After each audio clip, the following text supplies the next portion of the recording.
Hello and welcome to Play PKN, the weekly video bulletin of the top news stories on PKN Packaging News, Australia's media hub for the packaging industry. I'm PKN's publisher Lindy Hewson, and this week's episode is brought to you by APMA, the peak industry body representing Australia's packaging and processing machinery and allied components companies, and which will be hosting the Packaging and Processing Pavilion at CMAT in Sydney in July, and PKN will be there. Now we begin with a major announcement from Pharmaceuticals, which has unveiled a $156 million decade-long investment to scale up its Victorian operations, a move it says reaffirms its commitment to Australian manufacturing.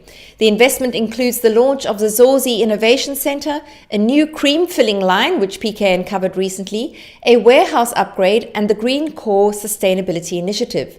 Packaging sustainability is a very strong part of EGO's new program. EGO's flagship QV skincare brand is now the top-selling skincare brand in Australia's pharmacy and grocery channels and will be central to this next growth phase. As part of the Green Core project, EGO has already reduced carbon emissions by 32% per kilogram of product since 2019.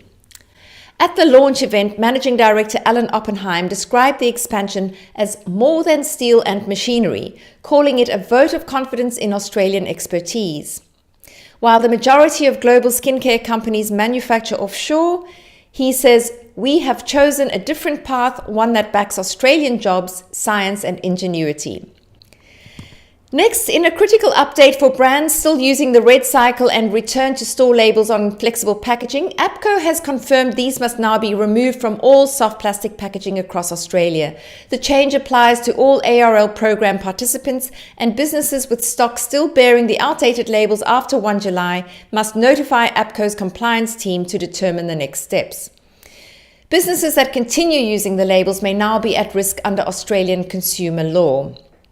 Then, in a breakthrough for soft plastic recycling, a trio of Central Coast-based companies iQRenew, Curby and TrendPac have successfully turned recycled household soft plastic waste into a usable component in home care packaging. The pilot program, which operates through Curby Bag in a Bin initiative, collects soft plastics via curbside recycling and processes them into resin pellets at iQRenew's spec facility. TrendPac is now incorporating the resin into dispensing plug inserts for liquid toilet cleaner and beach products. Then also making headlines, Unilever ANZ has partnered with Pact Group to roll out 70% recycled HDPE bottles for its Lynx body wash range, all sourced, processed and remanufactured in Australia. The 400ml bottles are made from curbside collected material, sorted by Cleanaway, processed at the Pact managed Circular Plastics Australia PE facility in Laverton, and manufactured at Pact's Minto site before being filled at Unilever's North Rocks facility in Sydney. This is a long-standing packaging format supplied by Pact for Unilever, but it marks a shift away from the previously used polypropylene towards a more sustainable RHDPE solution. Importantly for recyclability, the master batch is carbon-free black, so it is detectable in the recycling stream. Then in other news, Motor Brand Design has taken out the Agency of the Year title for the fourth consecutive time at the 2025 Vertex Awards for Asia, Australia and New Zealand. The Melbourne-based studio picked up 6 awards, including 3 golds for its work with Aldi Australia and Aldi USA. Among the standouts was the Sweet Haven confectionery range, which the Motor says took a minimalist Bauhaus-inspired design approach, and the Farmwood Fake-Away Frozen range, whose retro diner-style packaging captured the spirit of takeaway convenience. The wins reinforced Motor Brand's creative leadership in the region's fast-moving consumer goods sector. And finally, last Friday in Sydney, we celebrated the 2025 PKN Women in Packaging Awards, an event that shone a powerful spotlight on the exceptional women driving innovation, impact and progress across the packaging value chain. Now in its second year, the program has grown into more than just a celebration. It's a movement that recognizes the importance of visibility, that champions inclusivity, and highlights the leadership of women shaping our industry. So let's acknowledge this year's outstanding winners. Nadia Taylor, co-founder and director of TNA Solutions, was inducted into the Hall of Fame. The Innovation Champion Award went to Maylene Choa from Aurora. For Design and Branding Excellence, the winner was Angela Spindler from Depot Creative.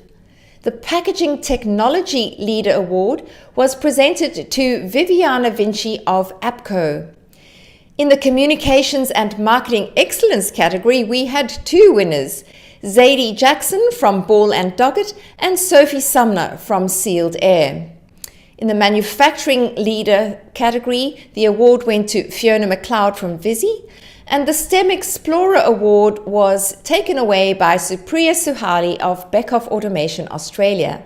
And finally, the Sustainability Leader was awarded to Jackie Nordsven from Nestlé Oceania. A huge congratulations to all our winners and to the incredible finalists, and a big thank you to our sponsors.